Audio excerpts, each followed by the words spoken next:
మనిషి మధ్య మానవత్వం అనే సన్నని గీత ఎప్పుడో చెరిగిపోయింది.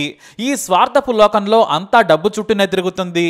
ఆ తర్వాత కామం, రెండే మనిషిని మృగాన్ని చేస్తున్నాయి. అంటే మనిషి అన్నవాడు చనిపోతున్నాడు. బహుశా మనం వేరే పేరు పెట్టుకోవాలేమో.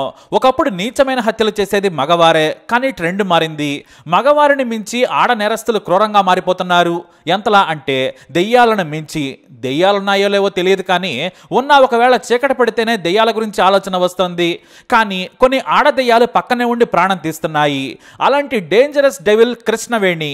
ఈమెను చూస్తే దెయ్యాలు కూడా సుస్సు పోసుకుంటాయి. ఎందుకంటే మంచి మానవత్వం మరేమీ చూడదు, కేవలం డబ్బు మాత్రమే చూస్తుంది. ఒక తల్లి కడుపున పుట్టిన తన సోదరులను దారుణంగా చంపింది నీచరాలు. ఎంత గొడవలున్నా కూడా ఆమె సోదరులు హత్యల వరకు వెళ్ళలేదు. ఎందుకంటే ఒకరికి ఎక్కువ రావచ్చు, మరొకరికి తక్కువ రావచ్చు. అందుకే డబ్బు వచ్చాక పంచుకోవాలి అనుకున్నారు. కానీ కృష్ణవేణి మనిషి రూపంలో ఉన్న దెయ్యం కదా, ఒక అడుగు ముందుకేసింది. ఆ అడుగేంటి, ఆ ఇంట్లో ఆ దెయ్యం కదేంటో చూద్దాం. పల్నాడు జిల్లాలోని నగరకల్లు యానాదిలో పౌలురాజు అనే ప్రభుత్వ ఉపాధ్యాయుడు ఉండేవారు. ఆయన గిరిజన సంక్షేమ పాఠశాలలో టీచర్. ఇతని భార్య కొన్నాళ్ల క్రితమే చనిపోయారు. ఈమెకు 3 పిల్లలు. పెద్ద కొడుకు గోపీకృష్ణ. ఇతను బొల్లాపల్లి మండలం బండ్లమోటు పోలీస్ స్టేషన్ లో కానిస్టేబుల్ గా విధులు నిర్వహిస్తూ ఉన్నాడు. ఇక రెండవ సంతానం కృష్ణవేణి. ఈమెకు పెళ్లైంది, కానీ భర్తతో విభేదాల కారణంగా పుట్టింట్లోనే ఉంటుంది. ఇక 3వ సంతానం దుర్గారామకృష్ణ. 2 కొడుకులకు పెళ్లైంది, కానీ భార్యలతో వీరికి విభేదాలు వచ్చాయి. కానిస్టేబుల్ గా విధులు నిర్వహిస్తున్న గోపీకృష్ణ మద్యానికి బానిసయ్యాడు. దీంతో అతని భార్య తన 2 కూతుళ్లను తీసుకుని పుట్టింటికి వెళ్ళిపోయింది. ఇక దుర్గారామకృష్ణ భార్య సైతం తన 2 కొడుకులను తీసుకుని పుట్టింటికి వెళ్ళిపోయింది. దీంతో ముగ్గురు తండ్రి దగ్గరే ఉండేవారు. ఇక టీచర్గా పనిచేస్తున్న పౌలిరాజు తన పిల్లల గురించి ఎప్పుడూ బాధపడుతూనే ఉండేవారు. అయితే ఆయనకు హఠాత్తుగా పక్షవాతం వచ్చింది. దీంతో ఆయన ఈ ఏడాది జనవరిలో చనిపోయాడు. ఆయన వయసు 50 ఏళ్ల పైనే ఉంది. అయితే తండ్రి చనిపోయినా కూడా వాళ్ళ ముగ్గురికి ఏమాత్రం బాధ లేదు. ఎందుకంటే ఆయన మరణంతో ప్రభుత్వం నుంచి 40 లక్షల రూపాయలు వస్తాయి. వాటిని చూసి ముగ్గురు డబ్బు కోసం పోటీ పడేవారు. ఇటు కృష్ణవేణికి తన గ్రామంలోని ఓ యువకుడితో అక్రమంబంధం ఉంది. నాన్న సొమ్ముతో హాయిగా జీవితంలో సెటిల్ కావాలనుకుంది కృష్ణవేణి. మరోవైపు కొడుకులు 2 కూడా సోదరికి డబ్బులు ఇవ్వమని తేల్చి చెప్పేశారు. కానీ ఆమె పోరు పెట్టడంతో కొంత సొమ్మిస్తామని ఒప్పుకున్నారు. తాను నాన్నకు సపర్యలు చేశాను, నాన్న కష్టాలు బాగోగులు నేనే చూసుకున్నాను, కాబట్టి నాకే ఎక్కువ సొమ్ము దక్కాలని కృష్ణవేణి పోరు పెట్టింది. అందుకు గోపీకృష్ణ, రామకృష్ణ 2 ఒప్పుకోలేదు. దాదాపు ఏడాదిగా ఈ సొమ్ము గురించి ముగ్గురు కూడా గొడవ పడుతూనే ఉన్నారు. దీంతో తన ప్రియుడు మరో 3 వ్యక్తులతో కలిసి దారుణమైన ప్లాన్ చేసింది ఈ కృష్ణవేణి. తన తోడబుట్టిన వారు అని కూడా ఆలోచించలేదు. ఏకంగా అన్న తమ్ముడిని చంపాలనుకుంది. వారిని చంపితే వారిద్దరి 4 పిల్లలు కూడా అనాథలవుతారని కూడా ఆలోచించలేదు రాక్షసి.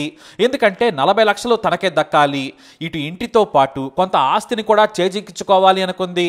ఎందుకంటే ఆస్తిని సోదరికి ఇవ్వమని తేల్చి చెప్పేశారు సోదరులు. కానీ వచ్చే సొమ్ములో మాత్రం కొంత ఇస్తానన్నారు. దీంతో ఆమెకు కోపం వచ్చేసింది. మీరేంట్రా నాకిచ్చేది, మొత్తం నేనే తీసుకుంటానని పక్కాగా ప్లాన్ చేసింది. మొదట తమ్ముడిని హత్య చేసింది. ఎందుకంటే తాను చెప్పినట్లు వింటాడని, పైగా తమ్ముడు తెలివైనవాడు. ఏమాత్రం అనుమానం వచ్చినా తాను చేసిన నేరం పసిగడతాడని దుర్గారామకృష్ణని ముందు చంపాలనుకుంది. ఇక అతని భార్య పిల్లలు పుట్టింటికెళ్లారు. దీంతో నవంబర్ 20, 2024న తమ్ముడు రామకృష్ణకు మద్యం తాగించింది. ఆ తర్వాత తన ప్రియుడు మరో 3 కలిసి అతని మెడకు తాడును బిగించి హత్య చేశారు. ఆ తర్వాత రాత్రి సమయంలో ఎవరికి అనుమానం రాకుండా తన ప్రియుడి ద్వారా చల్లగండ్ల గోరంట్ల మేజర్ కాలువలో పడేయించింది. మొత్తానికి తన ప్లాన్ సక్సెస్ అయింది. అది కూడా పెద్ద ప్లాన్. తమ్ముడు చనిపోయాడు అన్న బాధ కూడా లేదు. ప్లాన్ సక్సెస్ అయినందుకు ఎంతో ఆనందపడింది. అయితే కానిస్టేబుల్ గా ఉద్యోగం చేస్తున్న గోపీకృష్ణ తరచూ తమ్ముడు ఎక్కడా అని అడుగుతూ ఉండేవాడు. అతనికి రకరకాల మాటలు చెప్పేది. ఆ తర్వాత తనకు తెలియదని బుకాయించడం స్టార్ట్ చేసింది.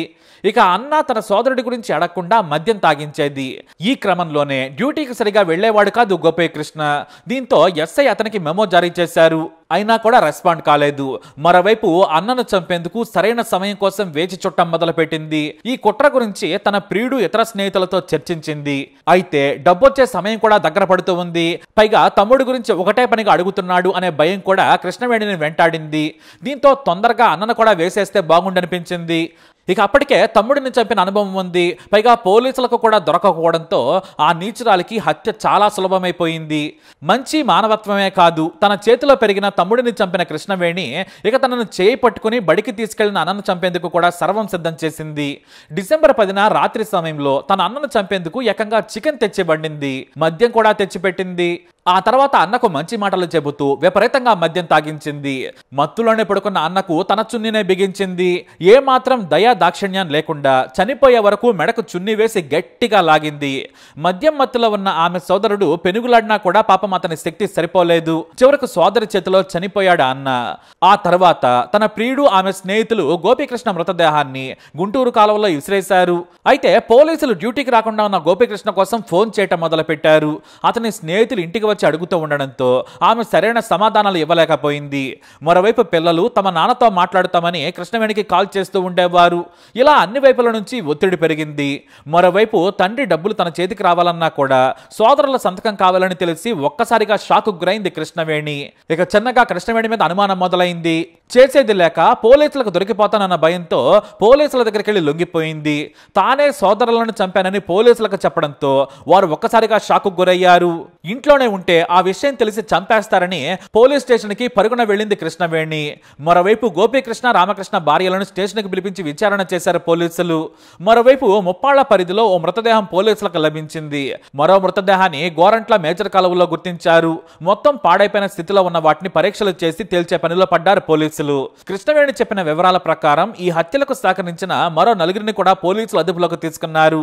అయితే తమ భర్తలు సొంత సోదరి చేతిలోనే హత్యకు గురయ్యారని తెలిసి గోపీకృష్ణ రామకృష్ణ భార్యలు రోధించిన తీరు అందరినీ కంటతడి పెట్టించింది. ఇటు పిల్లలకు కూడా కనీసం చివరి చూపు కూడా దక్కలేదు.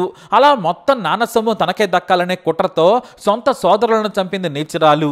సమాజంలో రోజు రోజుకి పడిపోతున్న బాంధవ్య విలువలను ఈ ఘటన గుర్తు చేస్తోంది. అది ఆ ఇంట్లో ఉన్న కృష్ణవేణి దయ్యం కదా. మరి ఈ దయ్యాన్ని ఏం చేయాలి? మీ అభిప్రాయాన్ని కామెంట్ ద్వారా తెలియజేయండి.